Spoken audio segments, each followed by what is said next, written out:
Expect a lot. So they think that I'll do some kind of a magic, to get the things done. So was it difficult to implement this kind of a curriculum in Samsid in a structured school like that? We need to get into the mainstream and integrate these kind of skills required, whatever required, into the curriculum so that every child can learn. There are core values that are constant everywhere. For teachers, principal is a big villain. They think that they are the one who are restricting them, for doing that or putting the controls. We don't have a right process method. Lot of teachers, parents complained that there are too many exams. 10 years back, somebody asked me, "You are by doing this kind of activities and practices and other things, you are going to brainwash the children." The teachers will make everyone to copy and get 100% because they are assessed by that. Hey pupils, welcome. I'm Sharmida Kaushik, and if you're watching this, you are the learning kind. This is brought to you by Perpetual Pupil, experts at learning and development. We're currently focused on bringing new perspectives to education. We are thrilled to have Mr. Vasa Srinivasa Rao join us today. He is the founder and chairman of Samsid Group of Schools and has been a vision in the field of education. With over 2 decades of experience in engineering, Mr. Vasa found the need for a social and emotional approach to learning. Let us hear his insights on social emotional development and innovation. Thank you, Sharmida, for that introduction. And you actually did take out so much of your time from your busy schedule for us, so we really appreciate it. Actually, the first most curious question I have for you is from at home and from what I have heard from about you, you have kind of a godfather image in my house. So have you watched the movie Godfather? No, I read the novel. Oh, you read the novel. Okay, so do you realize that does it weigh down on you? The Yes, image? very much. Yeah? Yeah. People expect a lot. So they think that I'll do some kind of a magic, to get the things done. That puts a lot of pressure. I mean, you have done magic for the field of education. We never even thought about the areas that you have explored before Samsid came up. And even at home, the idea of grit and everything, we had long discussions about it. And it was very interesting. So where did you get inspired to do all of this? Where did the influence come from? During my work, in the corporate for almost 22 years, I've worked with a lot of people from varying backgrounds, varying qualifications. So I've seen that finally people who excelled in their work are the people who has these abilities to help others. Then take that initiative. They don't look at the JD and don't work within the boundaries of the JD and take that initiative. And people who network, who keep curious and wanted to learn, that the ability to learn new things, these are the ones which made them to excel at work. I've seen that these kind of skills are basically their innate skill or the core skills, and we never made them to learn during their school days or the college days. So that inspired me saying that why don't we make our children to learn these kind of skills from the early childhood. That made us to start the schools. Wow. So that's actually very amazing. We had a similar kind of an approach in some of the schools that I went to. I went to non-conventional schools and we didn't have very structured curriculums or anything. So was it difficult to implement this kind of a curriculum in Samsid in a structured school like that? Yeah, that is where we wanted to take a call. Ah. Okay, we want to have a niche kind of a school where specialized school to make them to learn this kind of a skills from the early childhood. Yes, a lot of international schools and with the international curriculums, people will do that. But our idea is that we need to reach as many children as possible. So the one way is that we need to get into the mainstream and integrate these kind of whatever required into the curriculum so that every child can learn. Correct, because people don't usually go for anything apart from the conventional systems. That would be where most of the kids go to, I feel. So That's what. It's like if you want to make a movie with all the morals and other things, people won't see it. We need to make a movie with the galleries and incorporate what are the things which they wanted to learn, get out of that. Okay, and take as the outcomes. If that will be fun, then we can reach to the as many people as possible. That is the approach we have taken. We wanted to get into the mainstream. We wanted to start a CBSE school where CBSE schools where there is an opportunity for us to integrate these kind of skills and values into the curriculum.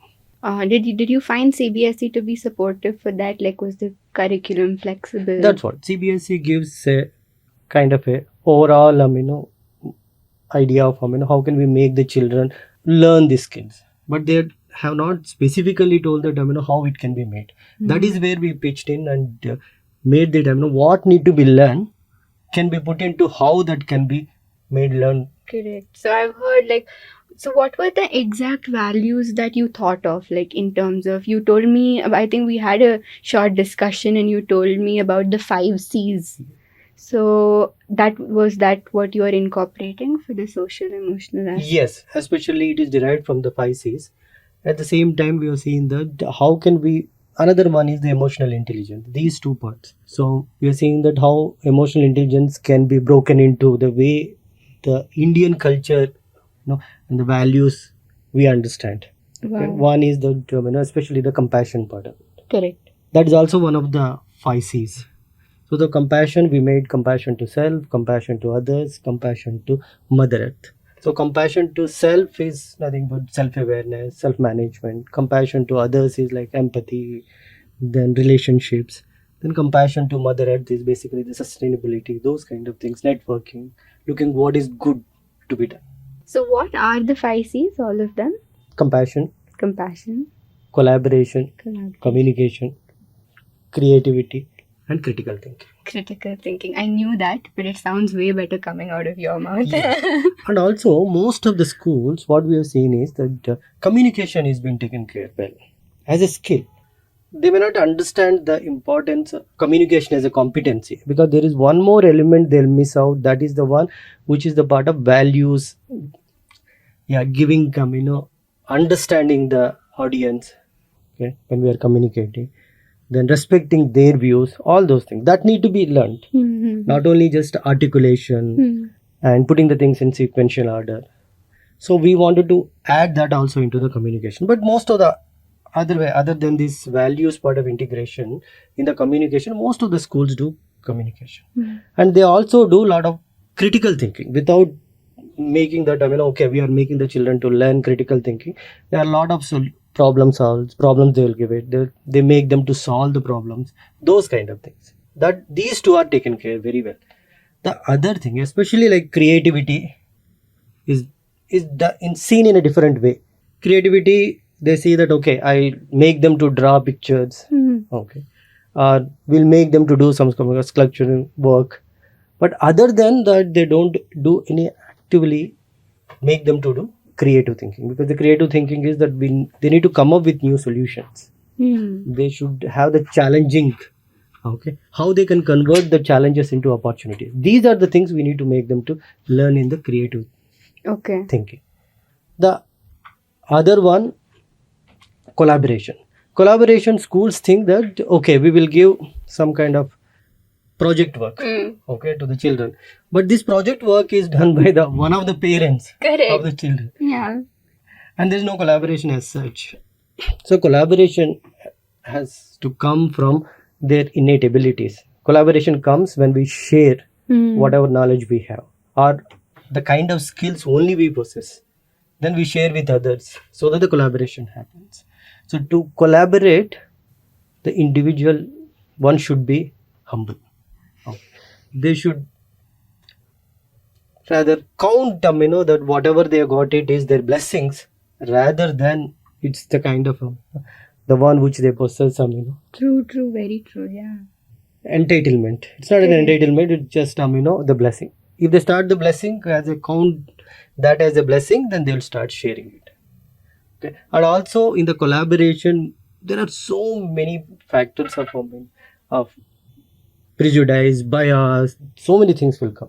So that if we eliminate those things, if we understand those things, then collaboration happens. The other one is the major one is understanding the requirements of others. Mm-hmm. where they are, at what level they are, how can we make them to come up to the next level. So this we teach in the collaboration.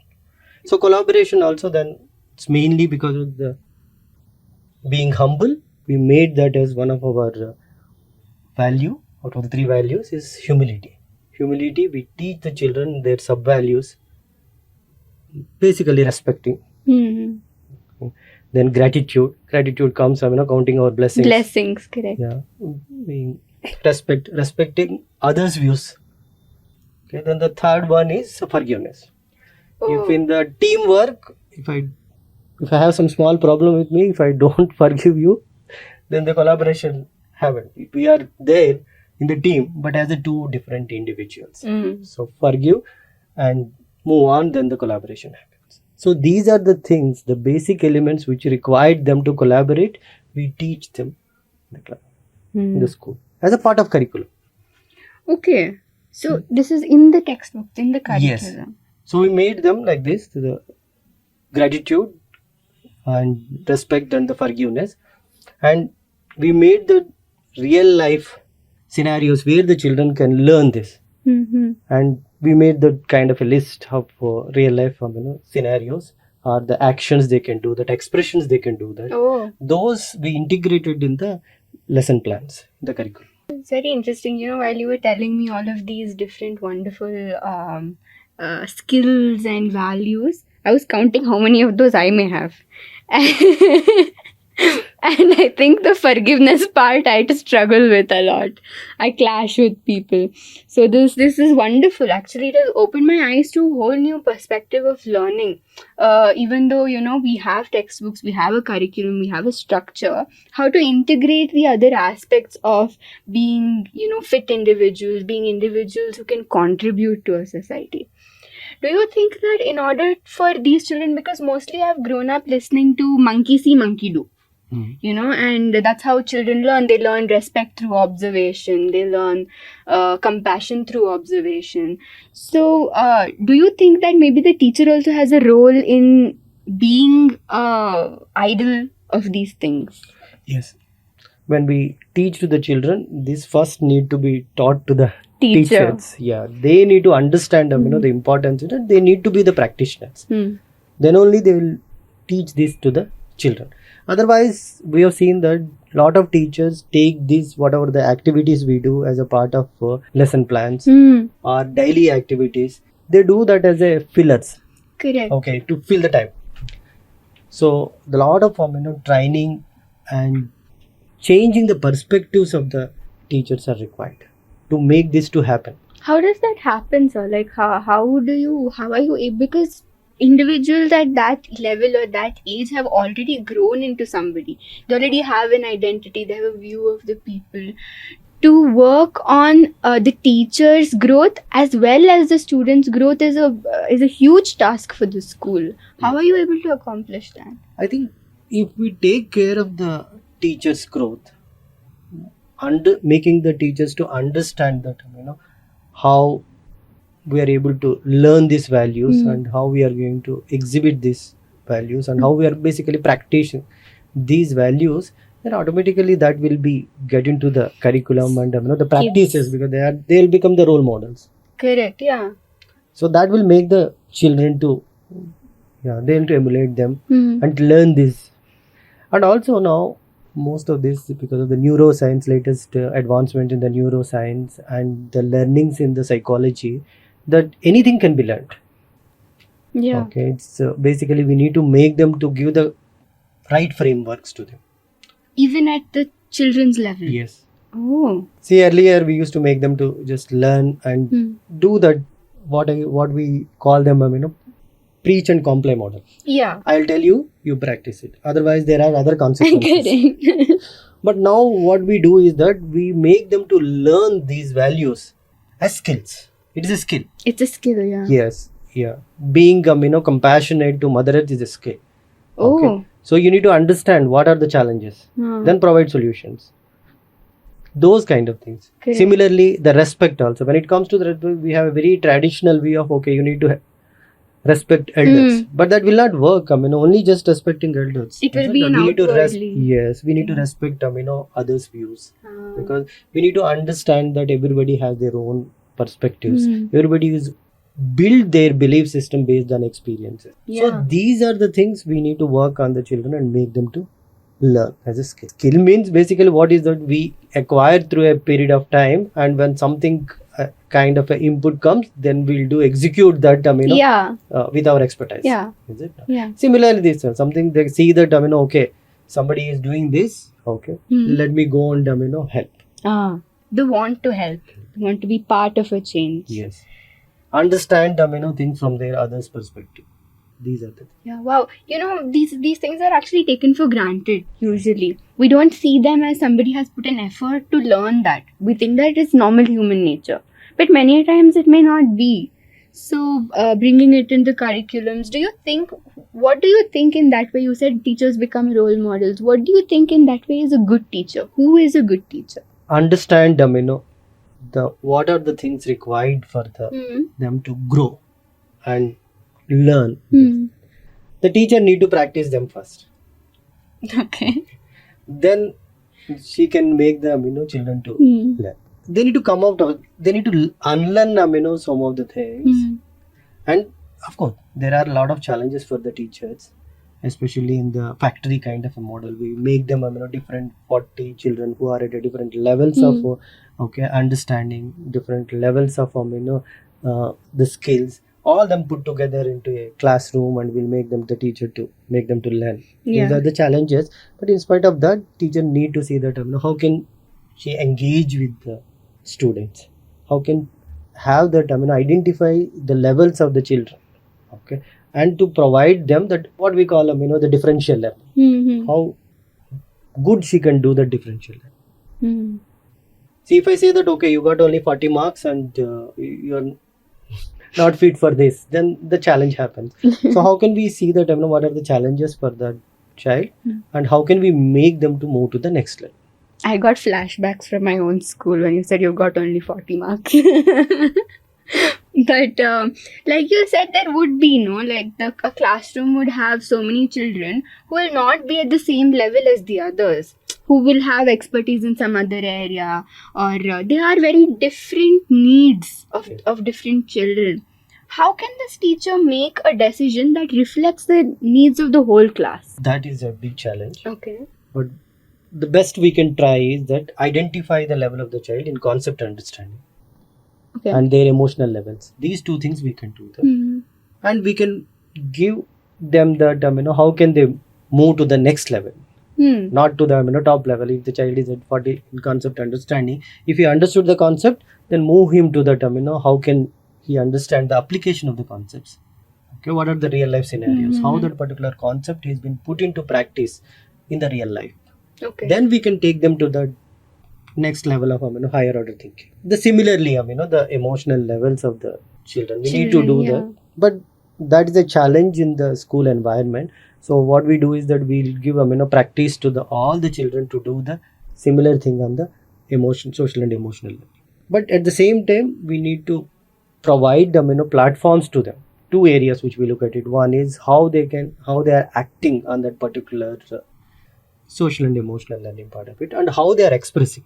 These two are important aspects. So the teacher can start looking at that.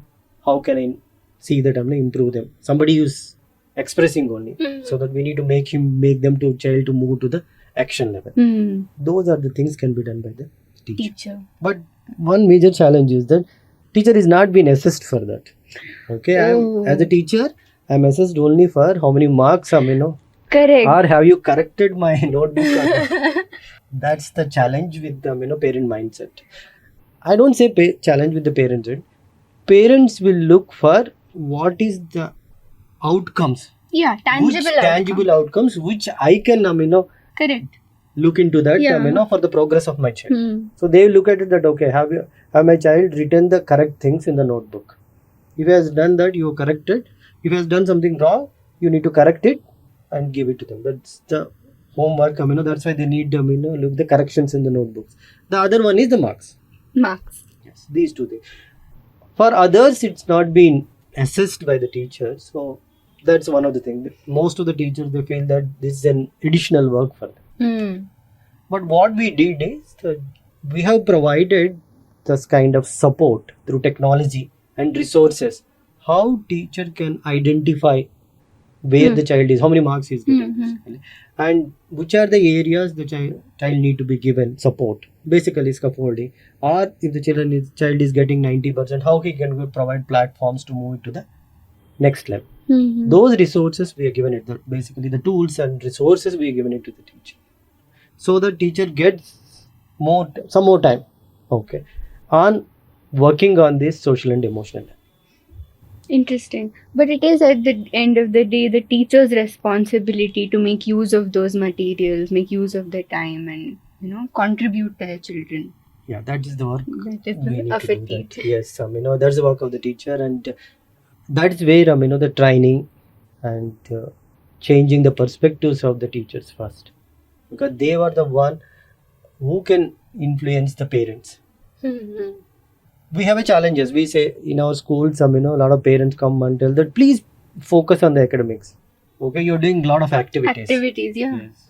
That's the Oh, yeah, correct. so then the teacher should pitch in there and should able to tell that these are the one basically developing the skills. These activities are the ones developing the skills. Whatever the 5 C's, they may not understand what is 5 C's, but these are the ones which are the skills.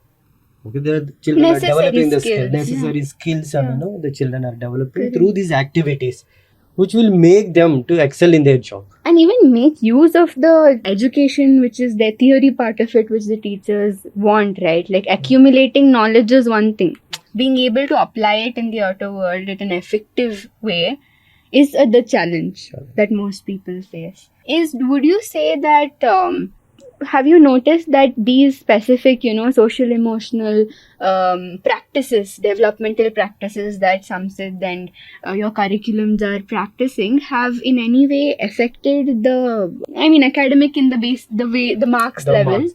Academic strength or the academic capabilities of students? Has it affected it? Have you seen those? I think we don't have some kind of a numbers to tell that, but definitely it made It does. children to make it calm, okay, able to concentrate more. Their focus levels have improved. So Oh. all these things definitely will have resulted in Better grades. Yes, better grades. We see that in our schools for last 5 years, we get 100% result in all our CBSE schools. Wow. And also a lot of children will score above 90, and at the same time we don't restrict the children. Basically we don't select with an entrance exam to Yeah, it's every Yes. child. But most of the schools will see that who are Correct. good in Yeah. basically the IQ is good, or whoever are good in getting marks, they are the one being admitted. We don't restrict that. So that way we see that the process, the methodologies are working well. Getting the marks and getting good marks and also passing in the exams. The other day I've seen that in the Kaun Banega Karodpati. Yeah, Amitabh Bachchan has asked to Manu Baker, Okay. asked, why do you wait? Okay, when you are shooting, when you are about to shoot. Then she told that Manu Baker, they take they follow a practice called 2x breathing. Huh. They inhale for a count of 4 and exhale for a count of 8. Okay. Okay, this is called 2x breathing. Basically this gives focus, attention, and it regulates the emotions. So all these things, this is one of our practice in the schools. We'll make children before starting of the period. We have Very called pre-period activities. Correct, So okay. 8 period practices are there. This is one of the pre-period activities, what we call 2x breathing. So Before every period. every period, yes. Wow. Okay. So every period we have one practice. Like one of the pre-period activities is this 2x breathing. That Okay. is what, when I had this from Manu Becker, I was really so happy. So that these children will Yeah. learn this how to focus, how to concentrate, and how to basically this regulates their emotions also. Correct. Excellence is when you're able to focus singularly on that for a certain amount of time and the attention span increases. The more you practice, attention is what I have heard. You also practice attention. So it increases, and that's when you perform higher. Is that the way that you're is what talking I mean. about That's it? what. So we make them to practice through these exercises, pre-period Ah. activities. Okay. Very, very interesting. So, all the practices which our parents and grandparents would tell us, and we would go to ashrams and learn, and we'd neglect it thinking, oh, it's not necessary for marks, is actually necessary for marks. That's actually great. So, you haven't been stuck with the dilemma, the philosophical dilemma. Should most number of students score higher marks, or the higher scoring students score the highest in the state marks? The difference between the two. Yeah, we want the second one. The second more one. children scoring more children scoring Good better grades. good grades Yeah. rather than only few students. See, I've seen that whenever I go through that, our schools also practice now saying that, okay, the school highest and other thing, then there will be a photo. Okay, they take the photograph, highest in science, highest in Correct, maths, correct. and put it in front. And their corridor. percentage. These children, wherever they are, Mhm. which school they are in, whether they are in any reputed school or in some say, Mhm. okay, they will get the same marks. Basically, we might have moved them a notch better. Correct. If they are getting 90, we will move them to 95. Huh. But they will get that kind of mark because Correct. they are wired like that. The children who are not wired, like that, who are basically maybe, just below average or struggling with, some kind of maths or English language, those are the children we need to support them. Because overnight we cannot change the education system. You can't. Correct. Yeah. Because the system is been designed to provide jobs Yeah. in the market economy, where It is it requires some competitive. analytical thinking, problem Correct. solving. Mhm. We need to know the language of communication. Those days it has been designed. Things have been changing now, but to come into that kind of a change into the education system, it might take long, especially in a country like India. Definitely. So what we need to do is that the good thing, rather I can say that the small try, what we can do is that how can we make the children who are struggling with this kind of a system, how can you provide them the support Mhm. to move them to the next level and pass their exams. And you actually even mentioned that teachers are assessed very quantifiably in terms of the number of students who scored good grades in their class. Do you think that it would be maybe the management's responsibility to make a more subjective assessment format for students? Maybe not for the parents, but for the school's sake. You said that mostly even teachers are assessed based on the marks of the student. Yes, agree. Yes. Teachers maybe should be assessed on their experiences, on their emotional growth, on whatever. I recently took a test on what color am I. Green is analytical and blue is that way emotional, and I got a certain score. So do you think those kind of assessments in teachers will help the management support them better to become exceptional teachers? There is a lot of resistance from the teachers, to change. Mm-hmm. Okay. So, like the way I told, for the students, also we need to integrate the values and skills into the knowledge part of it and the curriculum. Similar way, we need to do that for the teachers also. Otherwise, anything which we tell them directly, there will be a resistance to change. Okay. Like the children only. Children. Tell them do this, they don't want to do Here, it. the resistance will be more Okay. because they already have the crystallization of their ideas. And they believe in it. Believe in it. Ah. Yes, because of their experience. There's nothing wrong with it. They go to one school. There in that school, they will say that okay, you don't get make the children 100% children 90% and above. Then you are fine, or you have been assessed. Correct. Then what they will do that they will They- try to 90. get it by hook or crook. That's a challenge. That's so difficult. We have seen that. A lot of the ethical part of it. When we say that nobody bothers. Given an opportunity, the teachers will make everyone to copy and get 100% because they are assessed by that. Okay. The ethical part then, that is the most challenging one, the moral aspect. Moral of it. aspect, yes. If I put that one into on a day-to-day practice kind of thing, most of the schools, they will do that, especially as a slip test or unit test. It is actually, we cry hue and cry on paper leak and other thing. But they will make them to do that kind of a paper leak every other for unit test. They will say that okay, these 5 questions you read and come, and they'll get the 5 questions, and they will get 10 out of 10. 10 out of 10. Yeah, that is very scary. They don't say that these questions are going to come in the exam, but they'll say that okay, these are the most important questions. The attitude towards learning changes even for the children. Yes. How the teacher can evolve in order to impact the child. And you spoke about how before that previously you spoke about how it becomes a checklist. You know, you have to do empathy, you have to do this, you have to do this. It becomes a checklist in the curriculum for the teacher to tick it and move on, rather than to actually see how it is being implemented, how the child is receiving it, how they are receiving it. So do you think that maybe curriculums are the reason that teaching has become a task rather than the skill and the ability and the motivation to foster a child's mind? Or maybe the freestyles may not work because it's very subjective, based on the teacher's experience and her level of understanding what need to be done. The better way is that we need to provide what I see is a guideline lesson plan, incorporating the kind of things which we want to make the teacher to do. Like one of the aspects we done is that we have provided the activities where the teacher can relate the concept to real life scenarios, and also how she can inculcate the value which is associated with that concept. That is one aspect. Second thing is that because the end of the year our questions, basically summative assessment, what we ask is that very very standardized questions. We never make the children to think, because this is very close end questions.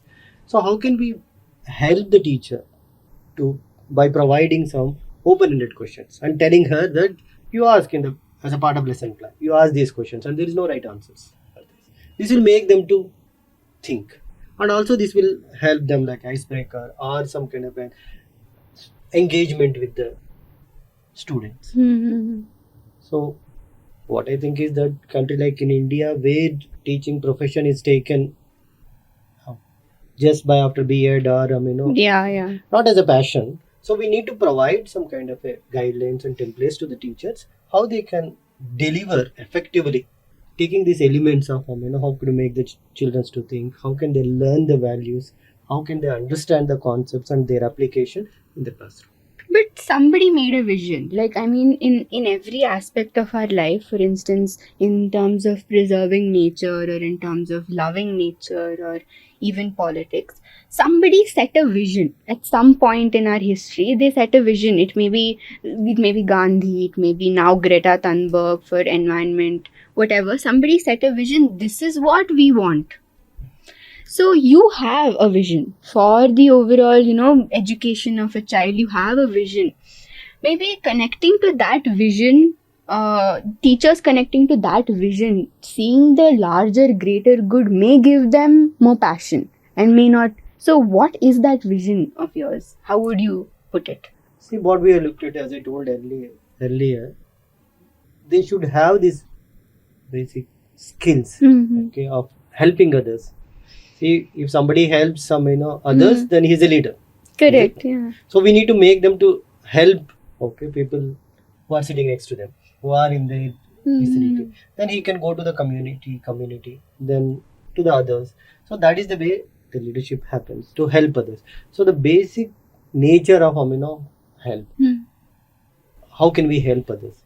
This need to be taught to the teacher. Not only children. Students also. Children. So that need to be that what are the ways of how we can make the teacher to make them to learn this. That need to be given to them as a resource to the teacher. Okay. Similarly, how can we take that initiative? And now we all know that self-reflection is important. Very important too. Yeah. But self-reflection need to be given after we introduce them to some kind of a framework. Okay, we need to make the children to understand what is compassion, what is humility, what is happiness, and also as we now know that what is the scientific reasoning behind this. So if you make them to teach all these things, then ask them to see that, okay, you reflect on that. Are you doing the right things to yourself, to others, to the Mother Earth? Mm-hmm. Okay. Are you being humble? Okay. Are you counting on your blessings? So these kinds of reflect Correct. upon that. Yeah. Then they see that what is right to them and also to the right to the others. Yeah, we used to do in school also. We had end of the day 5 sentences. The 5 sentences in my school also. I'm grateful for. I'm happy for. I'm happy about. This is very interesting. So This writing, Yeah. we do that. Writing 3 good things. Oh wow. This Okay. is one of our pre-period activity, like that, as I told earlier. Uh-huh. 2x breathing. This is the and 9th period activity. One Gratitude. complete gratitude. Write Oh. 3 good things happen to them. Very nice. The kids are staying happy throughout the school time. That was not the case when I was in school. But there's a whole set of responsibilities for the school. No? Like a lot of things that the school as an institution is taking care for the students, for the teachers, for the managements, everyone involved. So where would you bifurcate that? Where would you say that this is in a child, these developmental needs are taken care, should be taken care of by the school, and these should be taken care of by the parent? I don't see that core values will change from home or here. They are all similar wherever they are, whether the Okay, school okay. or at the home. What we need to do is we need to partner with the parents. That's what we have incorporated into our curriculum also, Mhm. in the workbook, saying that parent connect. How can we take this to the parents? It's called Parent Connect. Parent connect. So how can we take these things which we do in the school? How can we take them to the home? Because what we are seeing is that earlier we used to do that once in 15 days they'll give a thank you card to the driver or to the ayah. Okay. Mm. So, auntie, they used to give it to thank you card. Mhm. But you go back home, your mother is raising her voice against the maid every other day, Correct. or you are ill-treating your driver at home. Yeah. Then whatever is more seen will be learned by the child. Okay. So because there are core values that are constant everywhere. So we need to take them. So we have given this kind of an exercises, okay, children. So how they can do that. Similarly, see now, anywhere if you say your manager, he is a big villain. Wherever it is, for teachers, principal is a big villain, or their coordinator. Okay, they think that they are the one who are restricting them, for doing that or putting the controls. Okay, so this is very bad for our children. Okay, you cannot project your manager to be a villain. Okay, you need to keep talking at the home that who are the people who helped you. We are not being there. Okay, everyone. Our parents helped, our teachers helped, our colleagues helped, our friends helped. So we need to keep talking about them that how people helped us. Hmm. Okay, rather than one is how help them and how we help them, rather than talking about about Bad. our past. Yes. See, we seen that parents will talk saying that okay, there are so many idiots on the road. Correct. Okay, we are also one among the idiots. And so instead of that, we need to see that how we can manage on the road rush. So I think these are some of the things that are missed out. We as individuals also can't keep a track of everything we do. But maybe when we are doing it in front of our children, we should practice the things they are practicing in school that we are teaching them. Again, I'll go back to that the lower brain part of it, the survival instinct in us. Okay, in the road we keep hearing about so many deaths, road accidents and other things. So we are worried. So automatically our Survival instinct. kicks in, and we are not the person whom Who we we are. are. So that's what we keep training. We need to keep trying saying that okay, this kind of a situation is the survival kind of a thing. So then we need to see that how can we make this to move to our higher brain so that we will respond instead of reacting. Interesting. That's where we need to keep training our Correct. teachers and the children. So it's so beautiful. The more I hear about this, the more I'm understanding how you have encompassed the entire ecosystem of learners of a school. We think that the people who are involved in school are maybe the students, maximum teachers, Sometimes we don't even think about the management. But you've thought about the management, the helpers, the teachers, the students, the parents, the overall general community. And you're looking at it as an overall ecosystem of learning that is growing together. It's either growing together or falling together. It can't be one at a time. That is very interesting. That actually blew my mind. But coming to curriculums, you said that there must be a structure or a general overall outline of what should be followed. That makes me think about NEP, the National Education Policy of 2020. How easy or how necessary do you think it is, or how possible do you think it is in India for us to have a one nation, one education system? In the diversity of needs, in the diversity of abilities, cultures. Do anything with the diversity part of it, the basic learnings which we need about the language and social emotional learning and the way we need to learn the basics part of it, that's universal. Mm-hmm. Okay. What additionally we can make them to learn is that about their surroundings, okay, Mm-hmm. or about the local history. Those vary from place to place. Otherwise, the basic things is that how do you learn language, how do you communicate with others, so that how do you make whatever you are feeling express to the others. These kind of things. How do you do learn basic operations in mathematics, whichever required. I think this is universal. So Okay. that way it is possible. The challenge is in the education system is that we are focused on preparing the children for the exams. NEP is trying to make a change to that. Okay. They are saying that okay, NEP says that you need to make the children to learn the concepts. We are not going to assess them subjectively, because when we make subjective question answers, then they have to mug up, they have to by heart and practice and do that. Now they have gone to from that to subjective answers, so they are going to the competency based assessment patterns. That's what now already CBSE has in board 10th and 11th. They have put 60% of the questions in competency based Okay. questions. The second one is holistic learning. As I told earlier also, we don't have a right process method, okay, to make the children to learn this the values. So one of the ways is that integrating the basic value, the 5 C's into the curriculum. That's what we are doing.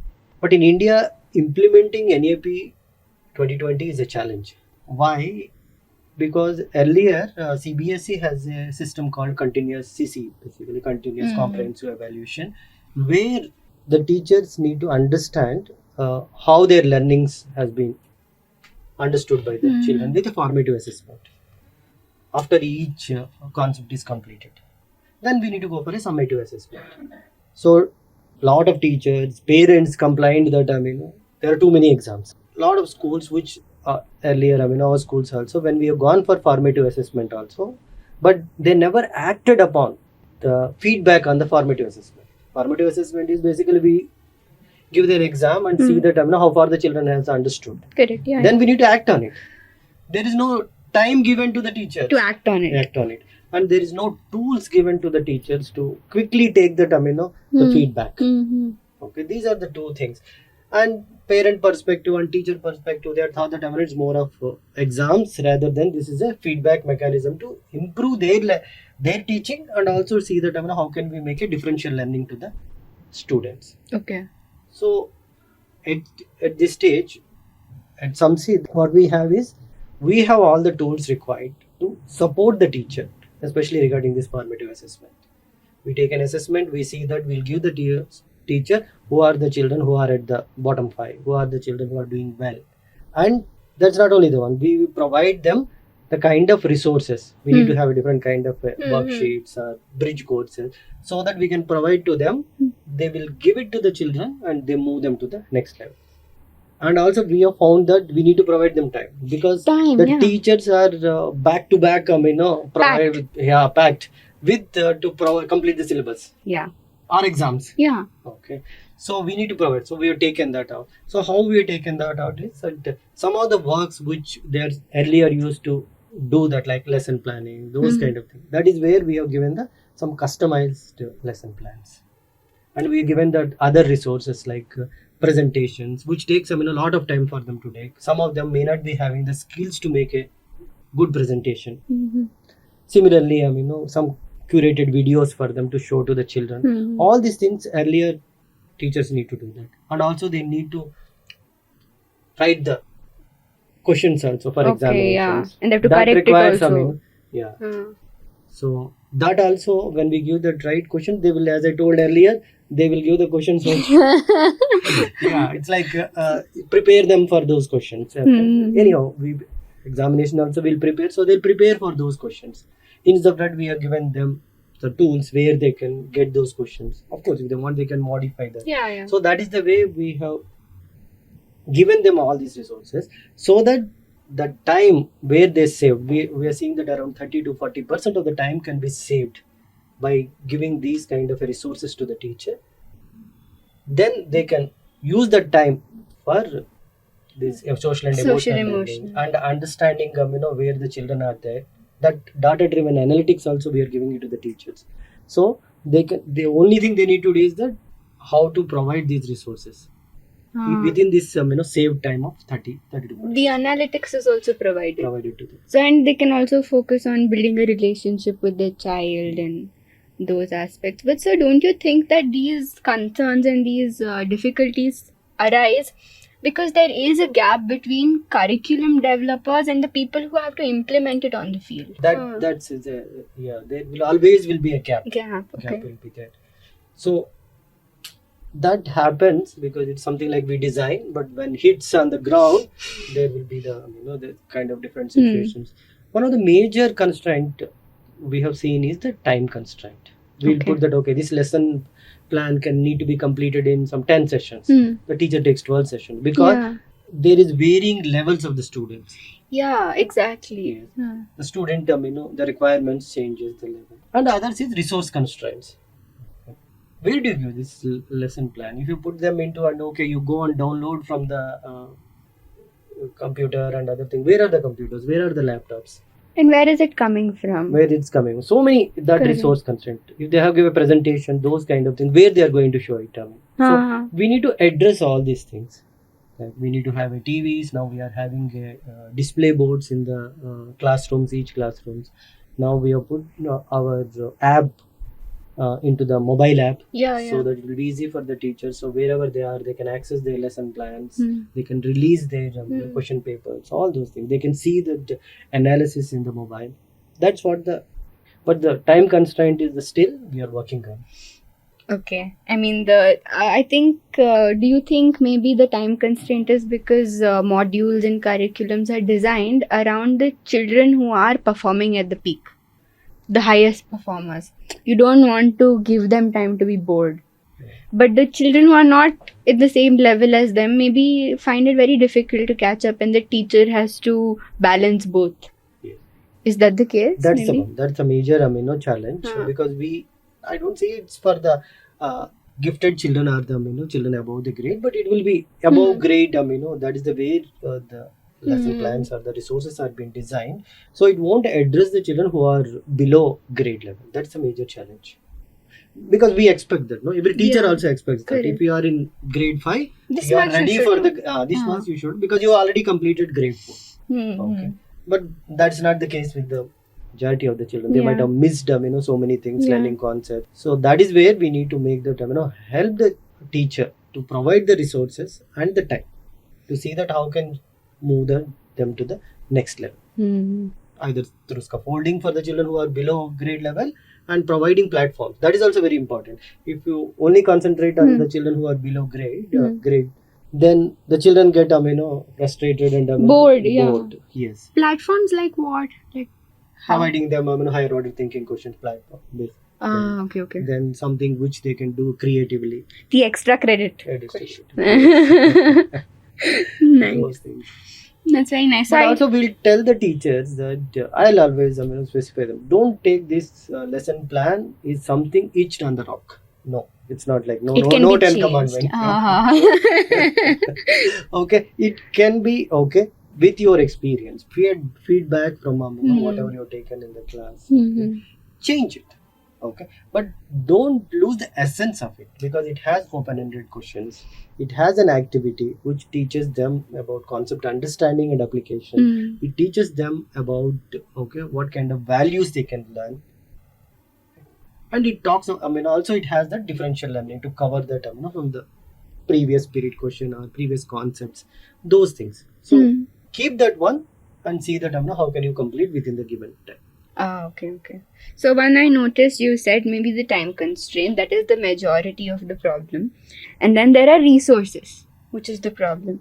So while implementing such, maybe if we have to pin down some practices that can be taken on to implement this at a national level into NEP or overall educational policy, what would you say those practices are?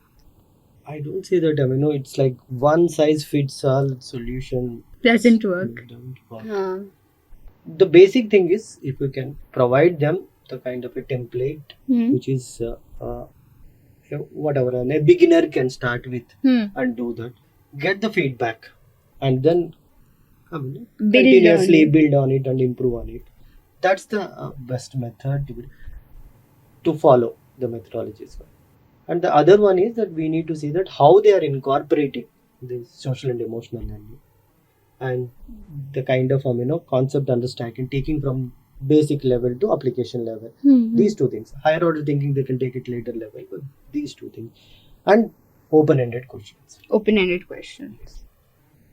If that can be incorporated into the lesson plan and into practice, then yeah, majority of the children we can address upon. Okay. Very interesting. So this is, you are talking at a school level, or maybe this can be applied to university level also? I see that. I have a different perspective now with the advancement of online coaching, artificial intelligence, and other thing.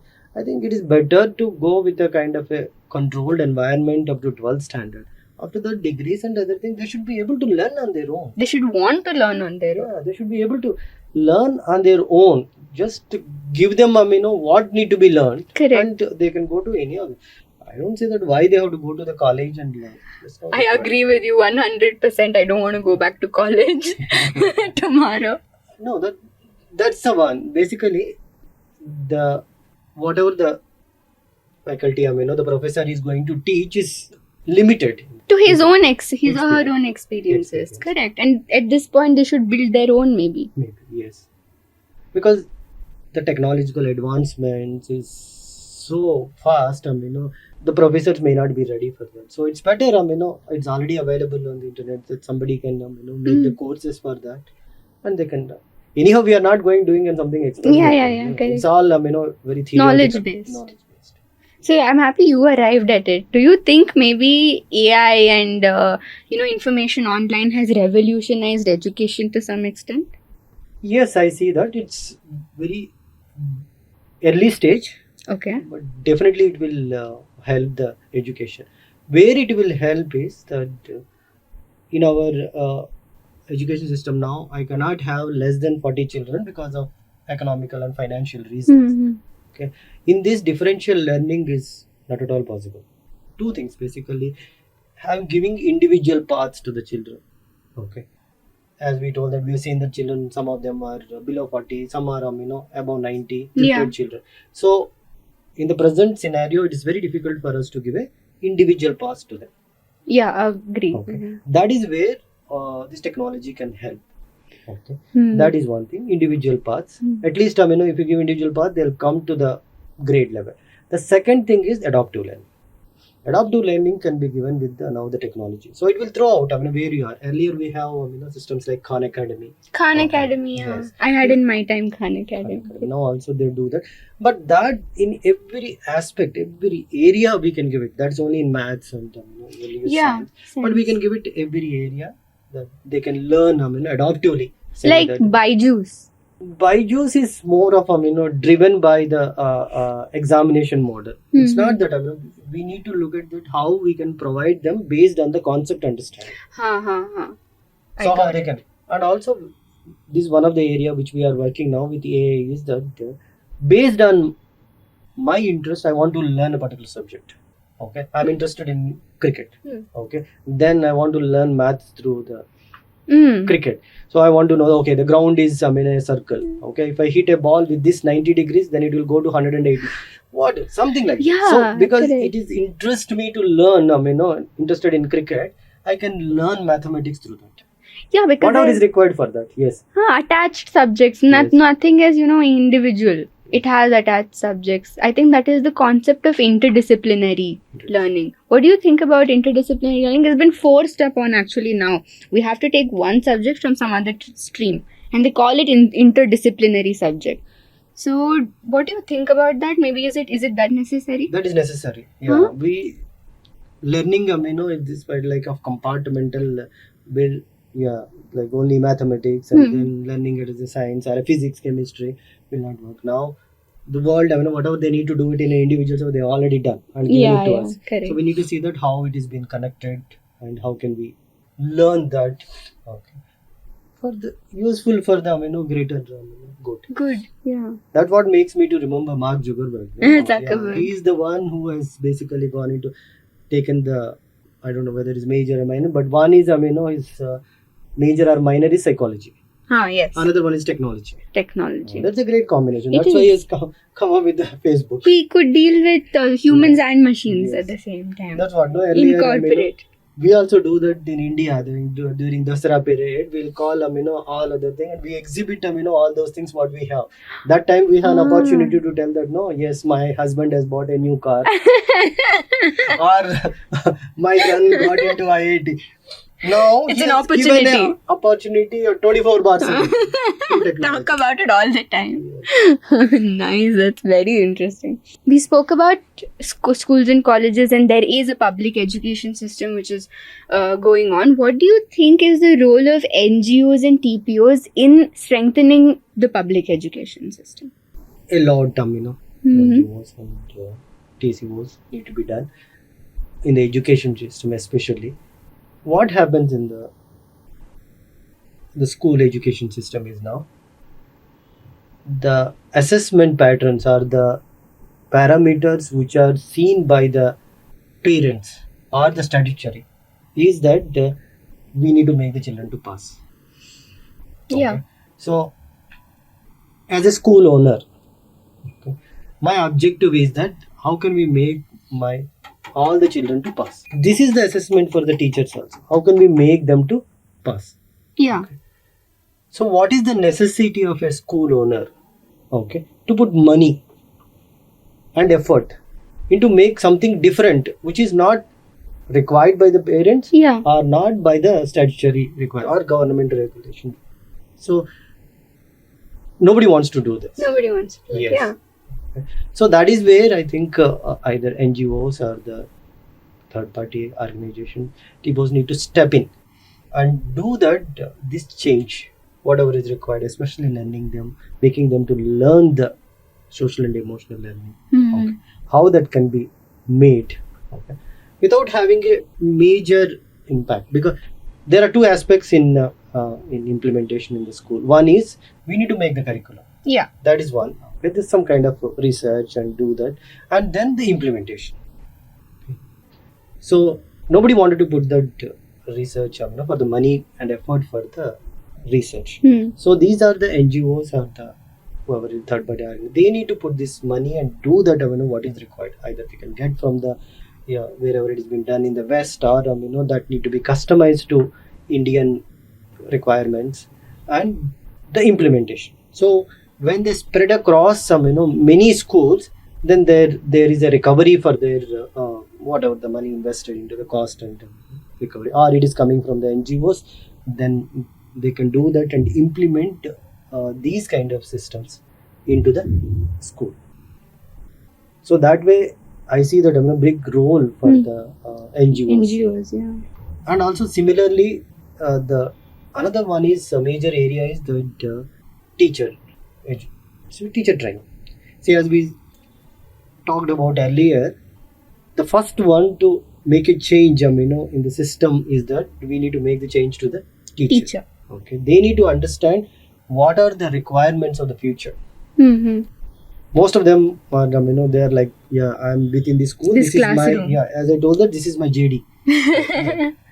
And there are other challenges for them. So it's very difficult for them to go beyond and learn this. Mm-hmm. Okay, so, and if it comes from, for example, in some seed, if it is comes from me, oh, this is the best for you, they think that something is there for the school doing this, Correct. or there is a resistance, because everybody thinks that people will come with their hidden agendas. Okay, there are people within India, a lot of Hidden agendas are agendas, there. yeah. Okay, we want to have that them to train and brainwash. Yeah. 10 years back, somebody asked me, "You're by doing this kind of activities and practices and other things, you are going to brainwash the children."